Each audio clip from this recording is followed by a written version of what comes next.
Pahalgam attack background. दोस्तों, Pahalgam attack 2025 में हुआ, लेकिन इसके तार 2019 से कैसे जुड़े हैं ये हम इस वीडियो में डिटेल में देखेंगे।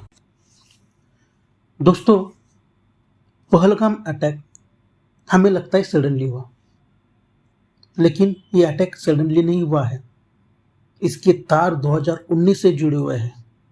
इस अटैक का क्या रिलेशन है पुलवामा अटैक के साथ, उसके बाद में बालाकोट स्ट्राइक के साथ, उसके बाद में कश्मीर से 370 को एब्रोगेट करने के साथ, उसके बाद पाकिस्तान में सिविल वॉर जैसे कंडीशन, उसके बाद पाकिस्तान में बलूचिस्तान की क्राइसिस, ये सब कैसे इंटरकनेक्टेड है, इसको आज हम डिकोड करेंगे। तो हम चालू करते हैं पुलवामा अटैक के साथ। 2019 में पुलवामा में अपने सीआरपीएफ के ऊपर अटैक हो जाता है और उसमें 40 जवान शहीद हो जाते हैं। ये एक इंडिया को सदमा था। इंडिया के गवर्नमेंट के ऊपर बहुत प्रेशर आ गया था, मोदी जी के ऊपर बहुत प्रेशर आया था कि हमें कुछ तो एक्शन लेना है। और बाद में हमें पता चल गया कि ये अटैक जैश ए मोहम्मद ने किया था। उसका संस्थापक है मसूद अजहर, वही मसूद अजहर जिसको हमने कंधार हाईजैक में छोड़ा था। तो हमें उसका रिवेंज लेना बहुत जरूरी था। उरी में हमने सर्जिकल स्ट्राइक करके देखा था, लेकिन अभी देश का विचार बदल रहा था। लग रहा था कि इससे बड़ी कार्रवाई करनी चाहिए। तो हमारे गवर्नमेंट ने डिसीजन लिया और हमारे एयरफोर्स ने डिसीजन लिया और हमने बालाकोट में स्ट्राइक की। पहली बार हमने पीओके से बाहर जाके स्ट्राइक किए। बालाकोट ये पाकिस्तान के खैबर पख्तूनख्वा इस प्रांत में है। वहाँ पे जैश ए मोहम्मद का एक बड़ा सा ट्रेनिंग सेंटर था। उस ट्रेनिंग सेंटर के ऊपर हमने एयर स्ट्राइक किए और वहाँ से 200 से ज़्यादा लोगों को मार गिराया। उसके बाद में पाकिस्तान ने रिटालिएट किया।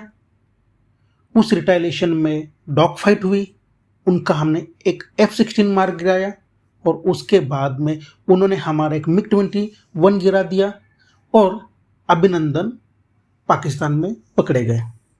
फिर अभिनंदन को वापस लाने के लिए हमने पाकिस्तान को धमकी दी कि हम मिसाइल स्ट्राइक करेंगे, हमें 24 घंटे के अंदर अभिनंदन वापस चाहिए।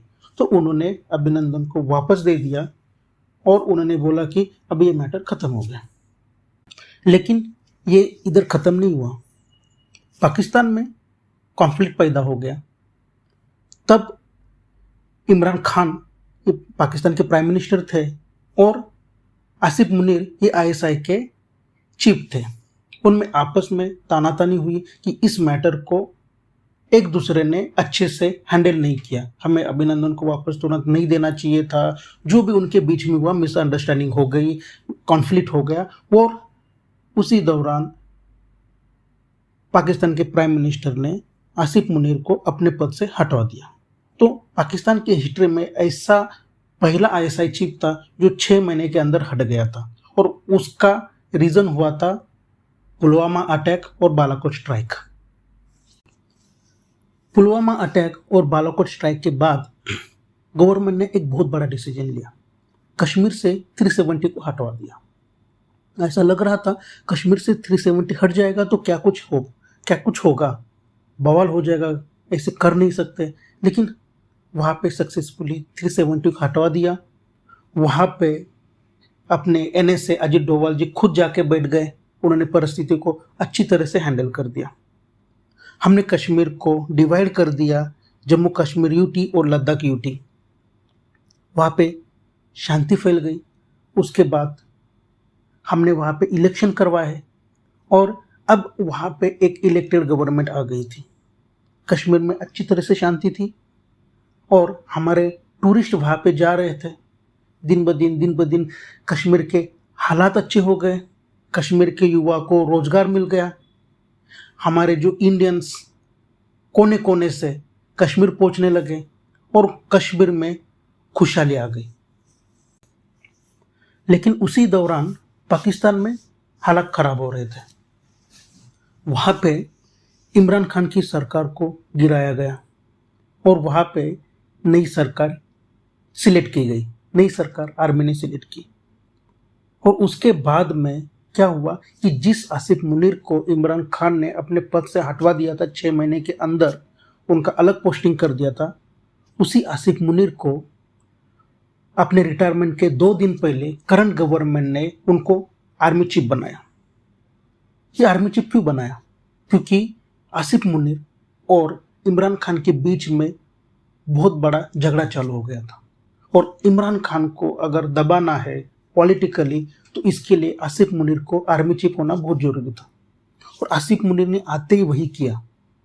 आसिफ मुनीर ने आते ही 2022 में इमरान खान की पार्टी का क्रैकडाउन करना चालू कर दिया। इमरान खान ने ऐसे बोला कि ये जो इलेक्शन हुआ है वो सही से नहीं हुआ है, आर्मी ने उसमें धांधली की है। और उसी टाइम पे पाकिस्तान के गवर्नमेंट ने इमरान खान के ऊपर अलग अलग करप्शन के चार्जेस लगाए। पाकिस्तान आर्मी ने इमरान खान को पकड़ के जेल में डाल दिया। उसी इमरान खान को जेल में डाल दिया जो one of the popular leader in Pakistan था। हर युवा के दिल में उनका राज था और उनको उठा करके जेल में डाल दिया। पाकिस्तान में आक्रोश पैदा हो गया। उनकी पार्टी जगह जगह पे चप्पे चप्पे पे आंदोलन करने लग गई। उनके पार्टी का भी बुरी तरीके से क्रैकडाउन किया गया। उसके बाद में इमरान खान को अलग अलग अनगिनत चार्जेस लगवा करके उनके पार्टी को भी बैन कर दिया। तो वहाँ पे हालत बद से बदतर हो गए और इमरान खान की पार्टी के लोग ये खुले में आर्मी को गाली देने लग गए, आर्मी के खिलाफ बोलने लग गए। तो जो आर्मी के खिलाफ बोल रहा है उसको उठा करके जेल में डालने लग गए। तो इसी दौरान पाकिस्तान में सिविल वॉर जैसी कंडीशन पैदा हो गई। पाकिस्तान की army first time in history वहाँ के लोग उस आर्मी को हेट कर रहे थे। और साथ में ही अलग एक बड़ा मसला पाकिस्तान में पैदा हो गया है, वो बलूचिस्तान का। बलूचिस्तान में वहाँ पे बलूची लोग अपनी आज़ादी की मांग कर रहे हैं और वो आज़ादी की मांग कर रहे हैं सशस्त्र उठाव करके। वहाँ पे अलग अलग जगह पे वो अटैक कर रहे हैं। जो सीपेक कॉरिडोर है उसको अटैक कर रहे हैं, चीनी लोगों को मार रहे हैं। उन्होंने तो बीच में एक ट्रेन को ही हाईजैक कर दिया। तो पाकिस्तान की आर्मी एंगेज हो गई बलूचिस्तान को कंट्रोल करने में, लेकिन बलूचिस्तान के जो लिबरेशन आर्मी है वो उनको अच्छे से मुंहतोड़ जवाब दे रही थी। और साथ साथ में आर्मी का फेल्योर दिख रहा था कि बलूचिस्तान का उठाव बढ़ गया है। और साथ साथ में जो इमरान खान को जेल में डाला था और उनके पार्टी का क्रैकडाउन किया था, उससे पाकिस्तान के पब्लिक के मन में भी आर्मी के खिलाफ एक माहौल बन गया था।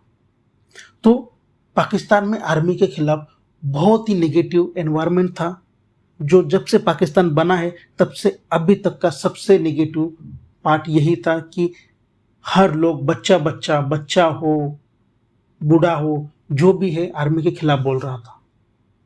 तो आर्मी ट्रबल में थी। तो अगर आर्मी पाकिस्तान के ट्रबल में होती है तो वो बचाने के लिए, खुद को बचाने के लिए क्या करती है, ये हमें समझने की बहुत जरूरत है। आसिफ मुनीर को समझ में नहीं आ रहा था क्या करें। पाकिस्तान की पब्लिक उसके खिलाफ है, आर्मी के खिलाफ है।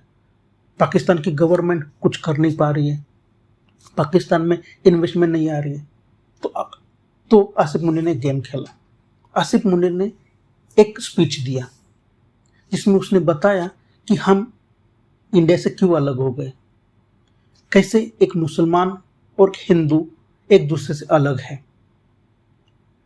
टू नेशन थ्योरी एक्चुअल में क्या है, कैसे हम हिंदू से बिल्कुल अलग है, हमारा कल्चर अलग है, हमारा सब कुछ अलग है उनसे।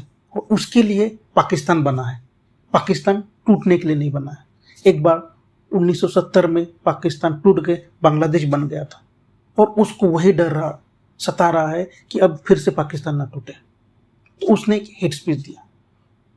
उसने वो हेट स्पीच दिया 16 अप्रैल को और पहलगाम में अटैक हो गया 22 अप्रैल को।